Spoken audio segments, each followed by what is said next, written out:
नमस्कार, स्वागत है आपका डीडी न्यूज पर। मैं हूं रेशमा आपके साथ। आइए नजर डाल लेते हैं इस वक्त की हेडलाइंस पर। विदेश मंत्री डॉक्टर एस जयशंकर ने रक्षा मंत्री राजनाथ सिंह के एससीओ के लिए गए सख्त रुख का किया समर्थन। कहा, एससीओ में एक देश ने आतंकवाद का उल्लेख रोकने की कोशिश की तो भारत ने संयुक्त बयान पर नहीं किए हस्ताक्षर।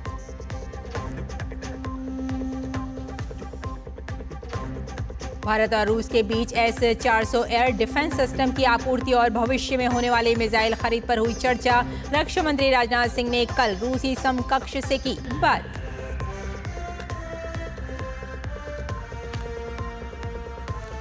पुरी में आज रथ यात्रा के लिए उमड़े श्रद्धालु। भाई बलभद्र और बहन सुभद्रा के साथ भगवान जगन्नाथ दे रहे हैं भक्तों को दर्शन। राष्ट्रपति और प्रधानमंत्री ने दी शुभकामनाएं। कहा, हर किसी को मिले सुख समृद्धि।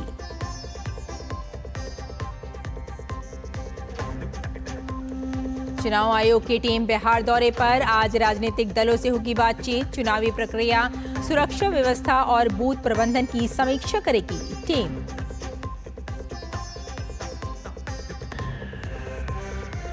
युवा बैडमिंटन खिलाड़ी Tanvi Sharma US open badminton प्रतियोगिता के क्वार्टर फाइनल में विश्व नंबर 2 पिचामोन को दी मात।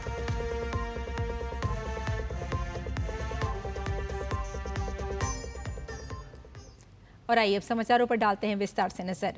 विदेश मंत्री एस जयशंकर ने शंघाई सहयोग संगठन की बैठक में रक्षा मंत्री राजनाथ सिंह के सख्त रुख का समर्थन करते हुए भारत की आतंकवाद के खिलाफ जीरो टॉलरेंस नीति को दोहराया है। डॉक्टर जयशंकर ने कहा कि एससीओ में एक देश ने आतंकवाद का उल्लेख रोकने की कोशिश की, लेकिन राजनाथ सिंह ने साफ कहा कि अगर ये नहीं होगा तो हम बयान स्वीकार नहीं करेंगे। सर्वसम्मति से एससीओ चलता है, तो एक देश ने जो है उन्होंने कहा कि हम नहीं मानेंगे कि आतंकवाद का कहीं जिक्र होना चाहिए, और राजनाथ जी ने कहा कि अगर आतंकवाद का कोई इसमें जिक्र नहीं है तो हम लोग जो है वो स्टेटमेंट नहीं मानेंगे। डॉक्टर एस जयशंकर ने इससे पहले आपातकाल की 50 साल पर आयोजित मॉक पार्लियामेंट को संबोधित करते हुए कहा कि आज कुछ लोग संविधान को लेकर हाथ में घूमते हैं, लेकिन कांग्रेस ने आपातकाल के लिए कभी माफी नहीं मांगी। कुछ लोग कॉन्स्टिट्यूशन को हाथ में लेके घूमते हैं, अंदर कुछ भावनाएं और कुछ अलग है, ये आप समझ लीजिए। लोगों का रिकॉर्ड देखें, पॉलिटिकल पार्टीज की भी डीएनए होती है, और ये डीएनए कि आज तक इमरजेंसी के बारे में रिग्रेट कभी भी ये नहीं कहा कि गलत निर्णय था, कि हम सॉरी हैं कि हम लोगों ने कितने देश का जीवन, कितने लोगों का जीवन बिगाड़ा। Congress party, Indira Gandhi, even Rajiv Gandhi, they have never expressed regret for emergency.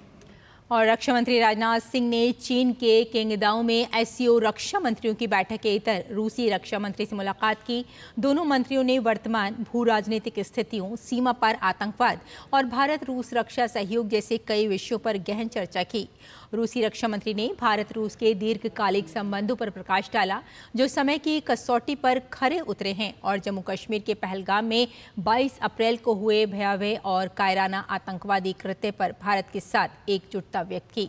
Operation सिंदूर की पृष्ठभूमि में हुई दोनों रक्षा मंत्रियों की इस बैठक को अहम माना जा रहा है। रक्षा उत्पादन, विशेष रूप से वायु रक्षा, हवा से हवा में मार करने वाली मिसाइलों, आधुनिक क्षमताओं और हवाई प्लेटफॉर्मों के उन्नयन जैसी महत्वपूर्ण वस्तुओं के उत्पादन को बढ़ाने की आवश्यकता को देखते हुए S-400 सिस्टम की आपूर्ति, Su-30 MKI को अपग्रेड करने और शीघ्र समय सीमा में महत्वपूर्ण सैन्य हार्डवेयर की खरीद पर दोनों देशों के रक्षा मंत्रियों की महत्वपूर्ण चर्चा हुई।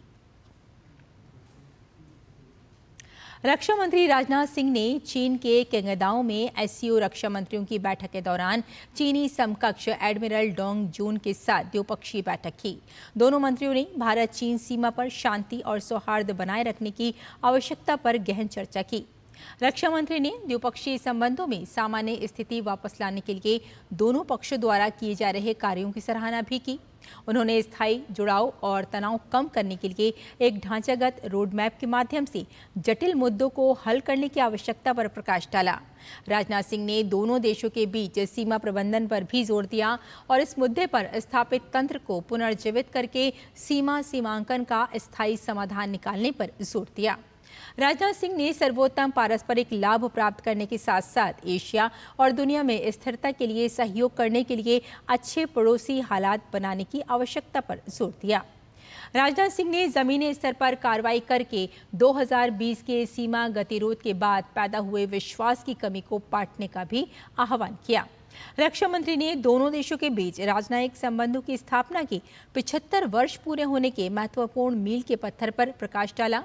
उन्होंने 5 साल के अंतराल के बाद कैलाश मानसरोवर यात्रा फिर से शुरू होने की भी सराहना की।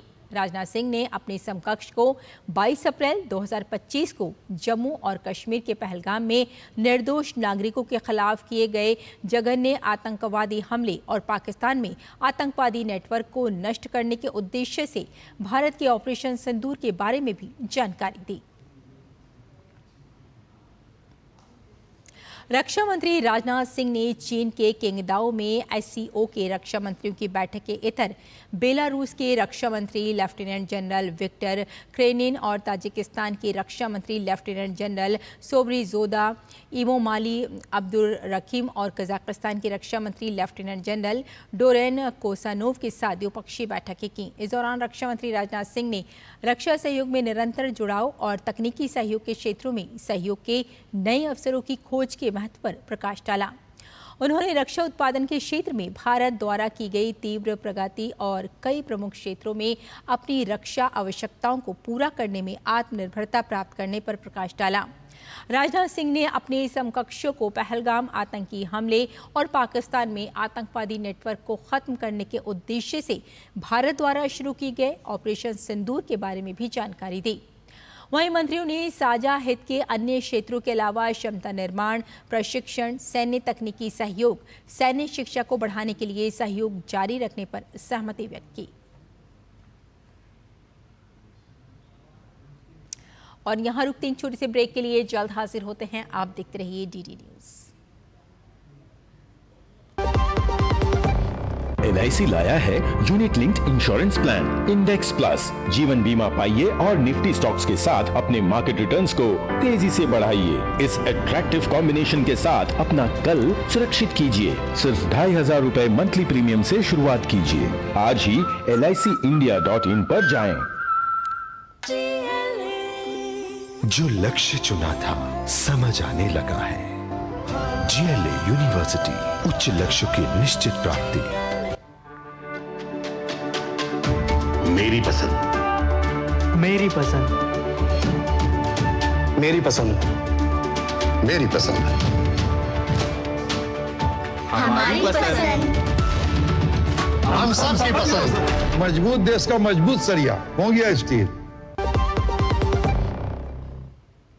ब्रेक के बाद एक बार फिर आपका स्वागत है। आइए आगे बढ़ते हैं। विदेश मामलों पर संसद की स्थायी समिति की बैठक आज संसद भवन परिसर में स्थित एनेक्सी भवन में आयोजित की जाएगी। बैठक की अध्यक्षता समिति के अध्यक्ष शशि थरूर करेंगे। इस बैठक में भारत बांग्लादेश संबंधों के भविष्य विषय पर चर्चा की जाएगी। इसके तहत विशेषज्ञों और गैर सरकारी गवाहों से साक्ष्य लिए जाएंगे ताकि द्विपक्षीय संबंधों को लेकर समिति की समझ को और व्यापक बनाया जा सके। और पूरा उड़ीसा आज जय जगन्नाथ के जयकारों से गूंज रहा है। पुरी में आज भगवान जगन्नाथ अपने भाई बलभद्र और बहन सुभद्रा के साथ अपनी मौसी के घर गुंडीचा मंदिर की ओर प्रस्थान कर रहे हैं, जो लगभग 3 किलोमीटर की दूरी पर स्थित है। यहाँ भगवान 7 दिन विश्राम करते हैं, जिसे बहुड़ा यात्रा कहा जाता है। रथ यात्रा आरंभ होने से पहले पुरी के गजपति महाराज पारंपरिक छेर पहरा रस्म निभाते हैं। इस दौरान वो सोने के झाड़ू से रथ के रास्ते की सफाई करते हैं। ये रथ यात्रा हर साल आषाढ़ शुक्ल द्वितीय पर शुरू होती है और 9 दिन तक चलती है। रथ यात्रा के अंतिम दिन सुना बेसा की रस्म होती है, जिसमें भगवान को सोने के आभूषणों से सजाया जाता है। भगवान जगन्नाथ के रथ को नंदी घोष कहा जाता है। बलभद्र के रथ को तालध्वज और सुभद्रा के रथ को देवदलन कहा जाता है। तीनों देवता अपने अपने रथों पर सवार होकर भक्तों के साथ नगर भ्रमण करते हैं, जिससे हर भक्त को भगवान के साक्षात दर्शन का अवसर मिलता है।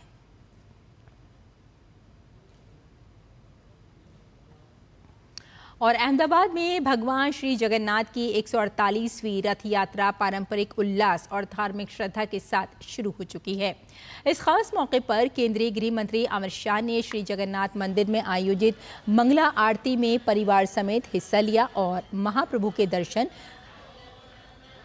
और सीधे आपको लिए चलते हैं एमएसएमई दिवस पर विज्ञान भवन में राष्ट्रपति का संबोधन के लिए। जितेन राम मांझी जी, सूक्ष्म लघु और मध्यम उद्यम राज्य मंत्री सुश्री शोभा करंदलाजे जी, चेयरमैन केवीआईसी श्री मनोज कुमार जी, विभागीय सचिव एससीएल दास,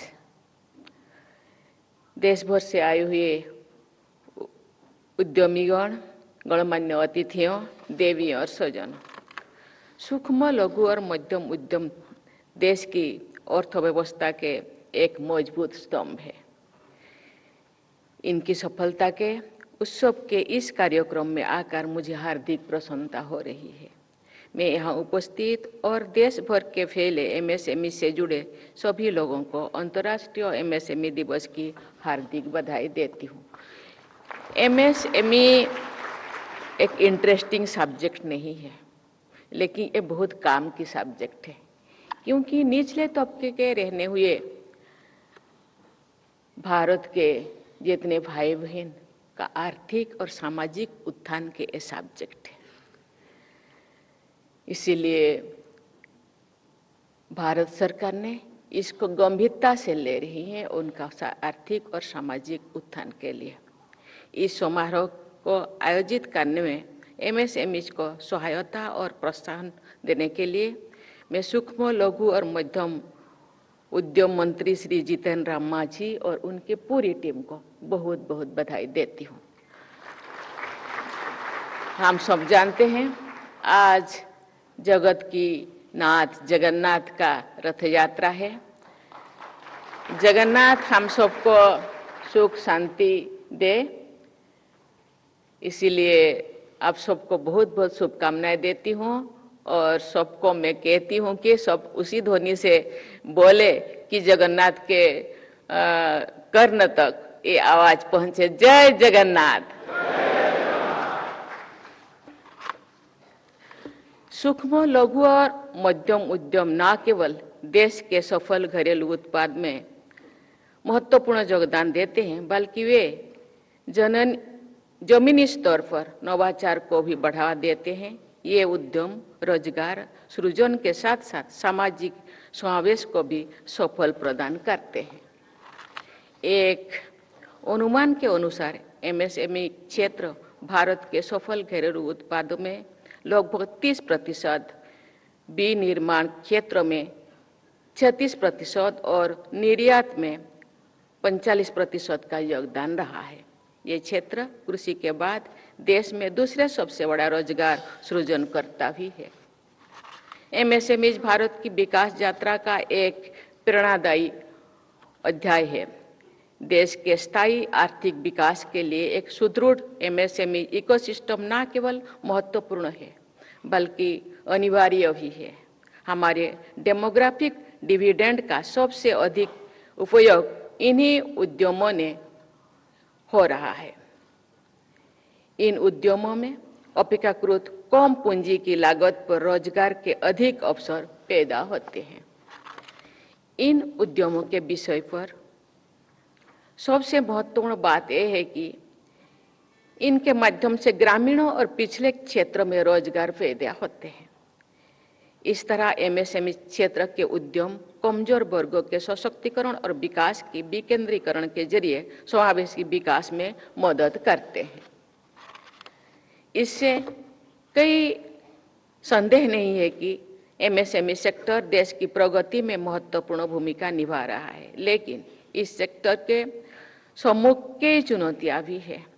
इनमें प्रमुख है वित्त की समस्या, बड़ी कॉरपोरेशन से प्रतिस्पर्धा, लेटेस्ट टेक्नोलॉजी की कमी, रॉ मटेरियल और स्किल्ड मैन पावर की कमी, लिमिटेड मार्केट और डिलेड पेमेंट की समस्या। पिछले कुछ वर्षों में एमएसएमई के महत्व और उनकी समस्याओं को समझते हुए भारत सरकार ने कई नीतिगत पहल की है।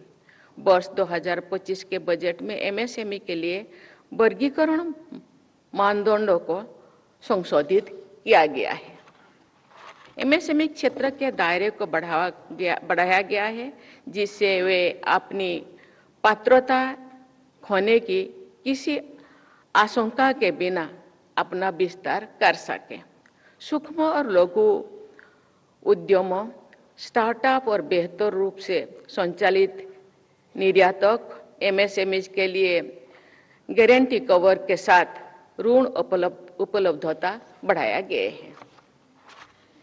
इन उद्यमों को प्रोत्साहित करने के लिए सरकार ये सुनिश्चित कर रही है कि केंद्रीय मंत्रालय, विभागों और केंद्रीय सार्वजनिक क्षेत्र के उद्यम अपनी वार्षिक खरीद आवश्यकताओं का कम से कम 35% सूक्ष्म और लघु उद्यमों से खरीदें।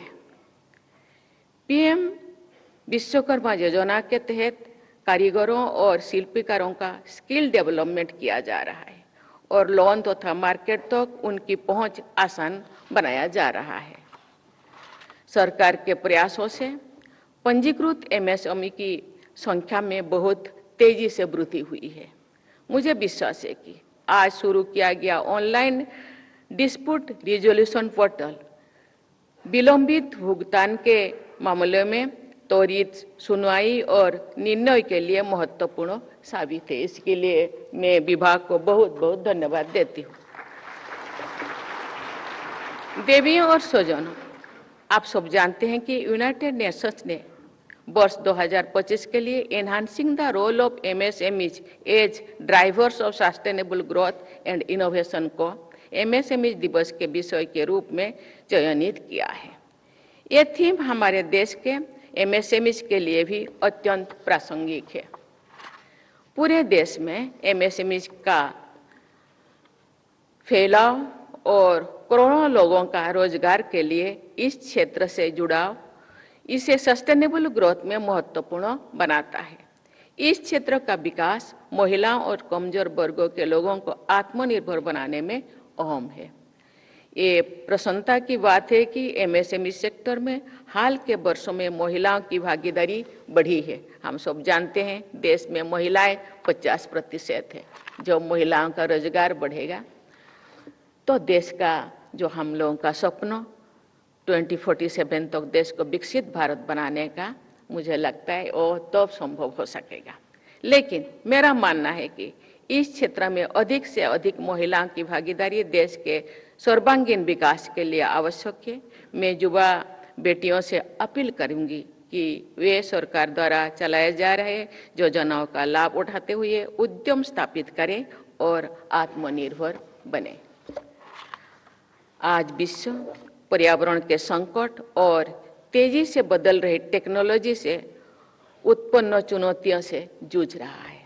भारत क्लाइमेट चेंज और सस्टेनेबिलिटी लक्ष्यों के प्रति प्रतिबद्ध है, जिसमें 2030 तक कार्बन उत्सर्जन में 1 बिलियन टन की लाना और अपने ऊर्जा जरूरतों का 50% नवीकरणीय स्रोतों से पूरा करना शामिल है। एमएसएमई भारत के आर्थिक विकास, रोजगार और सफल घरेलू उत्पाद में महत्वपूर्ण योगदान दे रहे हैं, लेकिन वे ऊर्जा खपत और उत्सर्जन के एक बड़े हिस्से के लिए भी जिम्मेदार है। एमएसएमई सेक्टर में ग्रीन टेक्नोलॉजी का बढ़ावा देना समय की मांग है। इससे न केवल एमएसएमई की सस्टेनेबिलिटी एंड कॉम्पिटिटिवनेस बढ़ेगी, बल्कि देश को क्लाइमेट संबंधी लक्ष्यों को प्राप्त करने भी सहायता मिलेगी। एमएसएमई के सस्टेनेबिलिटी के लिए इनोवेशन बहुत जरूरी है। सरकार विभिन्न माध्यमों से स्टार्टअप और इनोवेशन की संस्कृति को बढ़ावा दे रही है। DRDO जैसे संस्थानों द्वारा MSMEs को टेक्नोलॉजी ट्रांसफर, इनोवेशन और रिसर्च के लिए फंड जैसे सहायता दी जा रही है, जिससे वे रक्षा और एयरस्पेस के क्षेत्र में योगदान दे सके। ये प्रयास न केवल रोजगार उत्पन्न करेंगे बल्कि रक्षा के क्षेत्र में देश को आत्मनिर्भर भी बनाएंगे। ये प्रसन्नता की विषय है कि MSME क्षेत्रों में इनोवेशन को बढ़ावा देने और युवा उद्यमियों को अपने विचारों को सफल व्यवसायों में बदलने के लिए प्रोत्साहित करने के लिए आज हैकाथन 5.0 का शुभारंभ किया है। मैं युवाओं से अपील करूंगी कि वे इस पहल में बढ़ चढ़कर भाग लें और अपने आइडियाज से देश को समृद्ध बनाएं। मेरा मानना है कि MSMEs को ग्रासरूट इनोवेशन को बढ़ावा देने का प्रयास करना चाहिए। इस प्रकार में ये आसपास के क्षेत्र में स्थानीय समस्याओं के लिए स्थानीय संसाधनों पर आधारित सस्ता समाधान उपलब्ध करा सकते हैं। अब तो जानते हैं, मैं गांव से आई हूँ। गांव में इतने सारे इस तरह के लोग हैं, उन तो ये लाभ पहुंचना बहुत जरूरी है, क्योंकि अभी वो रॉ मटेरियल उनको नहीं मिल रहा है। जो मिल रहा है तो उनको मार्केट तो लाने के लिए मार्केटिंग का व्यवस्था नहीं है, इसीलिए उन तक पहुंचना, उनका आर्थिक और सामाजिक उत्थान को देखना मुझे लगता है हम सबका दायित्व है। मेरा मानना है कि MSMEs को ग्रासरूट इनोवेशन बढ़ावा देने का प्रयास करना चाहिए। इस प्रकार के आसपास के क्षेत्र में स्थानीय समस्याओं के लिए स्थानीय संसाधनों पर आधारित सस्ता समाधान उपलब्ध करा सकता है। उदाहरण के लिए नारियल के छिलके से सुंदर कलाकृतियां, हस्तशिल्प और उपयोगी उत्पन्न बनाए जाते हैं। पूर्वोत्तर राज्यों में बांस का इस्तेमाल करके पवन चौकियां बनाई जाती है। स्थानीय जड़ी बूटियों को उपयोग करके औषधियां बनाई जाती है। मैं धन्यवाद देना चाहती हूँ। बांस से बनाए हुए मुझे एक प्रेजेंटेशन दिया गया है। मैं जो इस प्रेजेंटेशन को बनाए हैं, इस उपढ़कों को बनाए हैं, मैं उनको धन्यवाद देना चाहती हूँ। ऐसे ही अन्य उद्यम विकसित किए जाने चाहिए जो आसपास के समाज और पर्यावरण के लिए लाभदायक सिद्ध होते हैं। देवियों और स्वजनों, हम भारत को वर्ष 2047 तक एक विकसित राष्ट्र बनाने के लक्ष्यों के साथ आगे बढ़ रहे हैं। इस लक्ष्य की प्राप्ति तभी संभव होगी जब इस देश का हर घटक इस विकास यात्रा में शामिल है। MSME इस समावेशी भागीदारी को सुनिश्चित करने में महत्वपूर्ण भूमिका निभा रहे हैं। इसलिए मैं देश के MSME से जुड़े सभी लोगों से अपील करूंगी कि वे विकसित भारत के सपने को साकार करने में अपनी भूमिका निभाएं। मेरी शुभकामनाएं आपके साथ हैं। धन्यवाद। जय हिंद, जय भारत। MSME दिवस पर विज्ञान भवन में राष्ट्रपति द्रौपदी मुर्मू अभी संबोधन कर रही थी। उन्होंने कहा कि ये उद्यम रोजगार दे रहे हैं और दूसरा सबसे बड़े रोजगार सृजन बन चुके हैं आज MSME। और साथ ही उन्होंने कहा कि ग्रामीण शहरों में भी ये क्षेत्र मददगार साबित हो रहा है।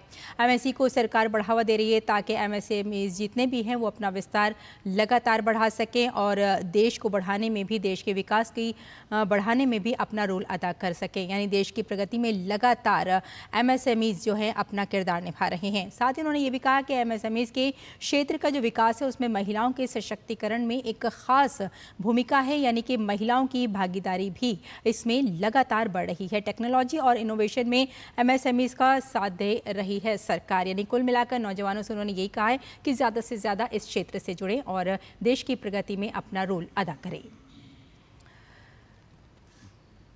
तो 23वें विश्व पुलिस एवं अग्निशमन खेल 2029 की मेज़बानी भारत को मिल गई है। इसका आयोजन गुजरात के अहमदाबाद, गांधीनगर और एकता नगर में होगा। गुजरात के मुख्यमंत्री भूपेंद्र पटेल ने इसकी बधाई दी। उन्होंने एक्स पर लिखा कि गुजरात के लिए गर्व का क्षण। भारत ने बर्मिंघम USA में WPFG फेडरेशन के समक्ष एक व्यापक बोली प्रस्तुति के बाद अहमदाबाद, गांधीनगर और एकता नगर में 2029 विश्व पुलिस और अग्निशमन खेलों की मेज़बानी के लिए बोली जीत ली है। ये वैश्विक जीत प्रधानमंत्री नरेंद्र मोदी और केंद्रीय गृह मंत्री अमित शाह के दूरदर्शी नेतृत्व को दर्शाती है और अहमदाबाद को भारत की खेल राजधानी बनाने की दिशा में एक बड़ा कदम है।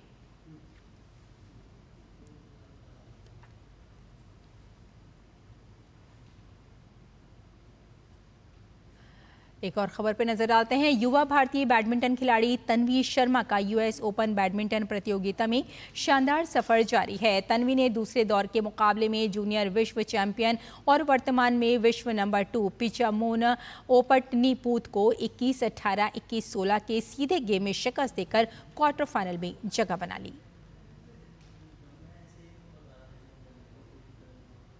और पुर्तगाल के क्रिस्टियानो रोनाल्डो ने सऊदी अरब के क्लब अल नस्र के साथ अपना करार को 2 साल और बढ़ा दिया है।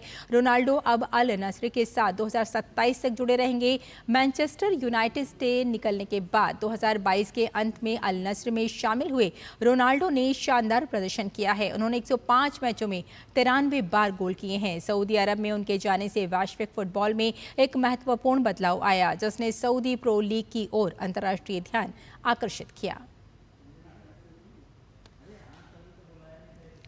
तो इस बुलेटिन में फिलहाल इतना ही, लेकिन DD न्यूज़ पर खबरों का सिलसिला जारी रहेगा। फिलहाल अनुमति दें। नमस्कार।